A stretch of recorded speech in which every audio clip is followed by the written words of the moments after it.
नमस्कार, काफी स्वागत है हमारे डिस्कशन में। और आज हम दोस्तों ये बात कर रहे हैं कि रिलैप्स के खतरे को कम करना। क्या करना? रिलैप्स के खतरे को समझना और कम करना। देखिए, मान लीजिए हमको पता लगता है कि हमारा घर मतलब नदी के किनारे है और हर साल बाढ़ आनी है, तो हमें क्या करना होता है? हमें अपना बचाव भी करना होता है। भाई, जब हमें पता है कि हमारा घर नदी के और हर साल बाढ़ आनी है, तो हमारे को क्या करना चाहिए? इंतजाम करने चाहिए कि हमारा घर या हमारे परिवार के सदस्य डूब ना जाएं। ऐसे ही जब हम नशा करते हैं तो दोबारा नशा कर लेने के चांस भी होते हैं और खतरनाक होते हैं। पिछली जिंदगी ने हमें बताया है कि जब भी हमने नशा छोड़ा है तो हमने दोबारा से भी नशा कर लिया है, और ये बड़ी ही खतरनाक बात है।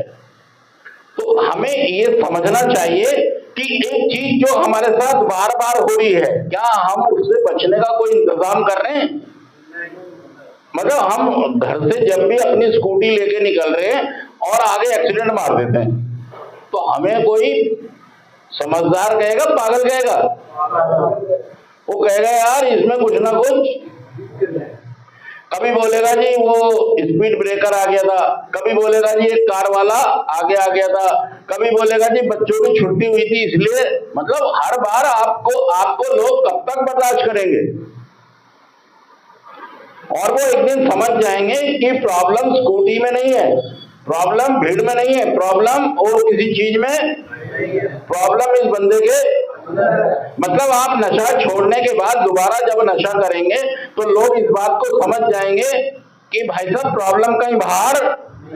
इन्होंने 38 यहाँ पर लिखा था, बोर्ड पर लिखा था 30 साल इतने दिन, और ये थे यहाँ पर उस दिन जब चर्चा हो रही थी, लेकिन एक शब्द याद नहीं है इनको। इसका मतलब कि नशे वाला हमेशा हेर नाव में नहीं होता, आज और अभी में नहीं जी रहा है, और कम से कम अगर वो सेंटर के अंदर है तो वो यहाँ पर अभी में जी नहीं रहा है, वो या तो पिछले वाली जिंदगी में जी रहा है, पहले क्या हो गया और आगे क्या होगा, इन दोनों में बताइए। सच कह रहा मैं, झूठ कह रहा हूं? जितने भी लोग आप बैठे हैं, उसका नतीजा क्या होता है कि जो वर्तमान में चल रहा होता है उस समय उसका आपको एहसास ही नहीं होता कि वर्तमान में क्या चल रहा है, जबकि हमें सबसे ज्यादा सख्त जरूरत है वर्तमान की।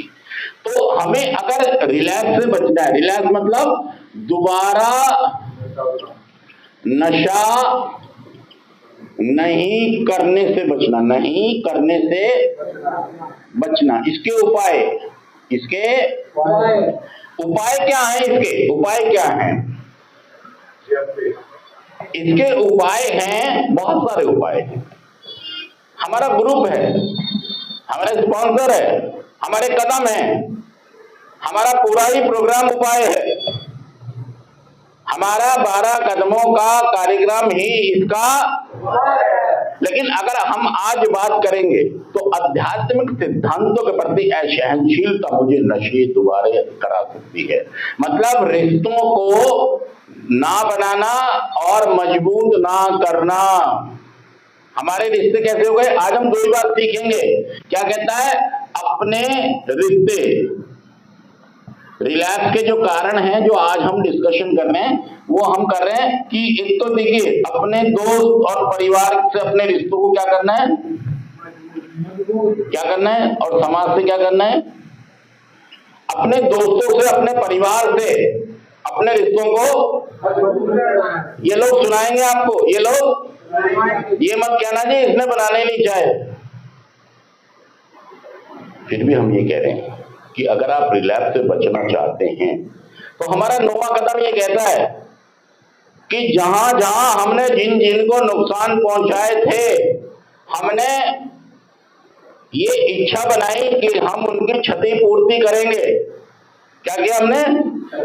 उनका जो हमने नुकसान किया है उस नुकसान को हम, सिवाय ऐसे कि जहां पर प्रत्यक्ष कोई प्रॉब्लम हो जाती, मान लो तुम अपने पड़ोसी का कोई सामान लेके बेच दिया तुमने, तो जल्दी से मत चले जाना, कभी कहो मैंने सामान बेच दिया था, लड़ाई हो जाएगी। मतलब प्रत्यक्ष जहां प्रॉब्लम है वहां देखना भी है। ये काम अपने स्पॉन्सर की देखरेख में करते हैं। मतलब जहां संभव रहा हमने प्रत्यक्ष अपनी गलतियों को मान लिया कि हाँ जी मेरी गलती है। जैसे अपने मम्मी पापा के आगे, वाइफ के आगे, बच्चों के आगे, बहन भाइयों के आगे और बहुत सारे रिश्तेदारों के आगे। हो सकता है हमने किसी रिश्तेदार को गालियां, ठेस पहुंचा दी हो, जख्म दे दिए हो, तो वो देखिए रिलैक्स से बचने का बहुत ही खूबसूरत तरीका है कि अपने आध्यात्मिक सिद्धांतों का मतलब अपने रिश्तों को और मजबूत करना। और आज की हमारी जीएफटी भी ये कहते हैं कि मित्रगण और क्षतिपूर्ति को सहज बनाए रखना, मतलब आराम से। और दूसरी चीज जो मैं आपको बता रहा हूं जो रिलैक्स से आपको बचाएगी वो है क्षतिपूर्ति। क्या है? क्षतिपूर्ति। क्षतिपूर्ति का मतलब है नुकसान की भरपाई। जब वो कोई भी व्यक्ति नशा करता है तो बहुत सारे लोगों को नुकसान पहुंचाता है, तो वो नर्म और विनर्म होकर, मतलब झुकाव में, मतलब मान लो तुम अपने किसी गांव वाले का कोई तुमने नुकसान, लकड़ी काट दी उसकी, तो अब एट एन हाउस से एक तो चोरी, मतलब ये समझिए, चाहे उसको पता ही ना हो, चाहे उसको, लेकिन नर्म हो जाए उसके लिए। आपको तो पता है ना आपने नुकसान किया है, लेकिन रिलैप्स से बचने के लिए हमें कुछ सोचना करना होगा, ऐटना नहीं तो भाई तो रिलैप्स पक्का हो जाएगा। अगर आपने गुस्सा दिखाया लाला जी या अंदर कुछ रखा तो भाई साहब रिलैप्स के करीब चले जाएंगे आप। ग्रुप में जुड़े, और ये एकदम नहीं करना है, धीरे धीरे धीरे धीरे होगा। मतलब ये नहीं कह रहे हैं हम कि बस आज ही एक ही महीने में, एक ही साल में सारी चीज हो जाएगी। मतलब दिमाग में रखें कि मुझे काम करना है, मुझे बहुत काम करना है, और अगर मुझे रिलैप्स से बचना है तो मुझे मित्रगण और क्षतिपूर्ति को सहज बनाए रखना है। हो सकता है जब आप किसी की क्षतिपूर्ति करना जाएं तो आपको बेचारापन आए, गुस्सा आए, चिड़चिड़ापन आए, गुस्सा आ जाए, है ना, या अहंकार आ जाए, तो सहज बनना है। हो सकता है कि ये कमजोर सा आदमी आपको कुछ कह के चला जाए, तो क्या बनना है? नर्म बनना है, विनम्र बनना है। यार यह है तो मुश्किल कार्य है, तो मुश्किल कार्य, लेकिन इसके अलावा हमारे पास कोई रास्ता, कोई चारा नहीं है। बंद करके दोबारा खोल लो। नहीं, हाँ, इस वो लगा रहे तो चार्ज बंद करके दोबारा खोल लो। मतलब मेरे पास इसके अलावा दूसरा कोई रास्ता